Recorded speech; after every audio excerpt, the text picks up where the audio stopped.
بارش کی وجہ سے رکا ہوا تھا. بارش ہو رہی تھی اور یہ بارش نہیں ہے، یہ تو رحمت الہی ہے. اور میرے خیال سے یہ رحمت الہی یہ بتانا چاہتی تھی کہ دیکھیے اگر اس سے بڑی رحمت کے سائے میں آنا ہے نا تو تمہیں، اور ظاہری بات ہے کربلا کے میدان میں جو رحمت للعالمین کے نواسے کے سائے میں آئے تھے نا، وہ تیغ و تبر کے سائے میں تھے، تلواروں کے سائے میں تھے، نیزوں کے سائے میں تھے، بھوکے تھے، پیاسے تھے، لیکن میدان کربلا میں کس کے ساتھ تھے؟ غریب کربلا کے ساتھ ساتھ رہے ہیں، غریب کربلا کے ساتھ ساتھ رہے ہیں. تو یہ رحمتیں، اگر ہم رحمت للعالمین سے متعلق کسی بھی پروگرام میں جا رہے ہیں تو زحمت کا سبب نہیں بنتی ہے، بلکہ رحمت پھر رحمت ہو جاتی ہے. یہ کہوں کہ سونے پر سہاگا ہو جاتا ہے. لیکن اگر ہم کسی اور جگہ پر جائیں یہ زحمت کا سبب بن جاتی ہے. لیکن ہمارا مزاج بدل گیا ہے. مجلس اگر ہے، بارش ہو رہی ہے تو کیا کریں، تو بارش ہو رہی ہے. لیکن اگر ابھی کہیں پر ولیمے کا ایک پروگرام ہو تو بارش لاکھ ہو رہی ہے، تب کوئی فرق نہیں پڑتا. مزاج بدل گیا ہے. زحمت تو وہاں پر ہونی چاہیے باران رحمت کی کہ جہاں پر رحمت للعالمین سے ہٹ کر گفتگو ہو رہی ہے. یہاں تو رحمت للعالمین کی گفتگو ہو رہی ہے، اسی لیے تو رحمت جھوم جھوم کر برس رہی ہے. صلوات پڑھیے محمد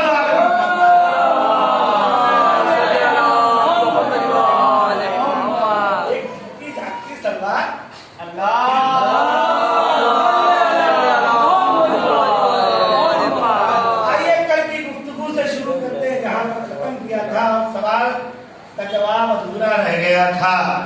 سوال کیا تھا؟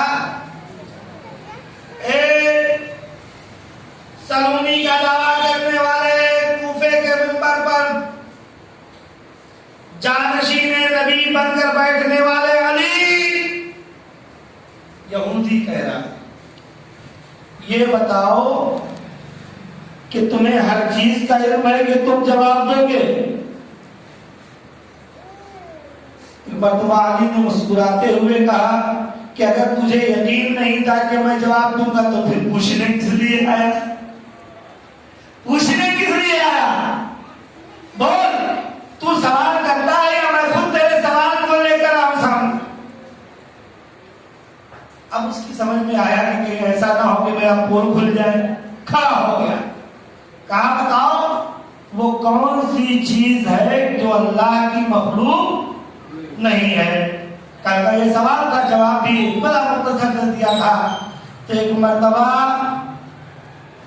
قرآن ثابت کے محافظ، قرآن ناطق، بلکہ یہ کہوں کہ قرآن کے اس بائے بسم اللہ کے، جس بائے بسم اللہ کے بغیر قرآن بسم اللہ سے لے کر ناس کی سین تک سمجھ میں نہ آئے، اس بائے بسم اللہ نے اپنے آپ کو باقی نقطے کا مرکز بتاتے ہوئے اس یہودی کی توجہ کو اپنی طرف مرکوز کیا اور جواب دیا کہ جی وہ چیز کہ جو اللہ کی مخلوق نہیں ہے وہ قرآن کریم ہے. قرآن کریم ہے. ایک مرتبہ یہودی چوکا تو نہیں لیکن ہکا بکا ضرور ہو گیا. ارے یہ تو جواب دے دیے. وہ جانتا تھا، آپ نے دیکھا ہوگا اکثر ہمارے یہاں بھی وہی ہوتا ہے کہ مولانا سے وہی سوال کیا جاتا ہے جو سامنے والا خود جانتا ہو. ہے نہیں؟ جب تک جانتا نہیں، جب تک، یہ تو ہماری کمی ہے واقعا کہ جن سوالوں کو ہم جانتے ہیں انہی کا امتحان کے طور پر مولانا سے یا جاننے والوں سے پوچھتے ہیں. جبکہ ہونا یہ چاہیے کہ جو نہیں جانتے اسے پوچھے، جو جانتے ہیں وہ تو جانتے ہی ہیں. ہے نہیں، لیکن یہ ہے تو اب وہ پوچھ رہا تھا، چونکہ جان رہا تھا، لیکن اسے یہ نہیں معلوم تھا کہ اگر ہم نے ان سے پوچھ لیا تو یہ میری جان کو لگ جائیں گے. کہا ہاں قرآن ہے. کہا قرآن کیا ہے، کیسے قرآن ہے؟ کہا دیکھو قرآن اللہ کی مخلوق نہیں ہے بلکہ علم اللہ اور کلام اللہ ہے. اور تمہیں یہ معلوم ہونا چاہیے کہ اللہ کا علم اللہ کی ذات ہوتی ہے، اللہ کی ذات ہے، اللہ کی مخلوق نہیں ہے. اور جو ذات ہوتی ہے وہ مخلوق نہیں ہے، تو اس کا مطلب یہ ہے کہ قرآن اللہ کی ذات ہے، علم ہے، علم ذات الہی ہے، اور ذات الہی مخلوق الہی نہیں ہوا کرتی.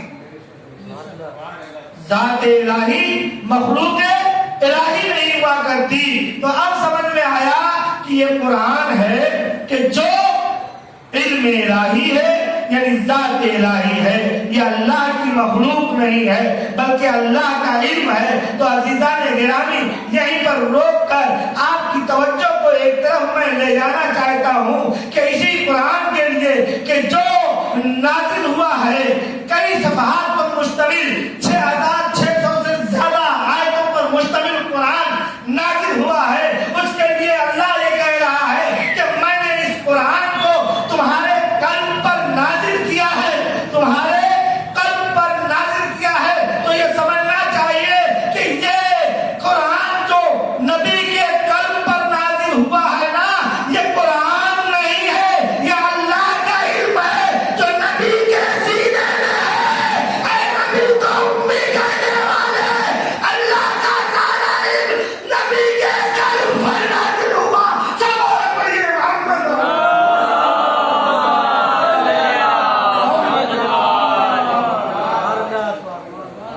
جس نبی کے قلب پر اللہ کا سارا علم، اور وہ بھی قرآن جیسا علم جو کلام الہی ہے نازل ہوا ہو، وہ نبی ان پڑھ نہیں ہو سکتا. وہ نبی ان پڑھ نہیں ہو سکتا. کمال ہے اس مولائے کائنات کی ذات کا، یہ مشکل کشا کی ذات کا. جواب ایک دیا، مشکلیں کئی ایک حل کر. جواب ایک دیا، مشکلیں کئی ایک حل کر دی. اور مشکل سوال کرنے والا تو صرف یہودی تھا، لیکن مشکلیں صرف یہودی کی نہیں حل کی ہے. آنے والے زمانے میں آنے والے سارے کے سارے مسلمانوں کی بھی مشکل کو حل کر دیا کہ دیکھو خبردار کبھی یہ نہ کہنا کہ نبی ان پڑھ تھے، کبھی یہ نہ کہنا.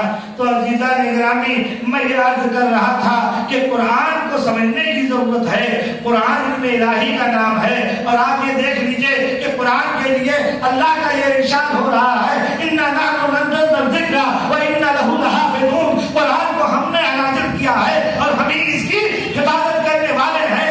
آخر یہ بتا دیجئے کہ چار کے چار کتابیں آسمانی کتابیں ہیں، لیکن کون سی کتاب ہے کہ جس کتاب کے لیے اللہ نے اس جملے کو کہا ہو؟ کیا توریت کے لیے اللہ نے اس جملے کو کہا؟ کیا انجیل کے لیے اللہ نے اس جملے کو کہا؟ کیا زبور کے لیے اللہ نے اس جملے کو کہا؟ نہیں، صرف قرآن کے لیے کہا.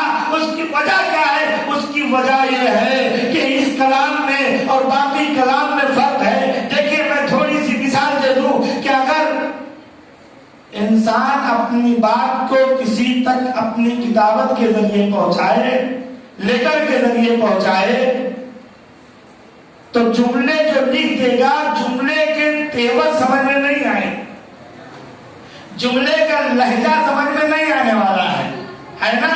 بات بھلے ہی پہنچ جائے گی لیکن لہجہ سمجھ میں نہیں آنے والا ہے. تو یہ تین کتابیں، توریت، زبور اور انجیل، یہ کتابی صورت میں، نسخے کی صورت میں نبی پر نازل ہوئی تھی، اس وقت کے انبیاء پر نازل ہوئی تھی.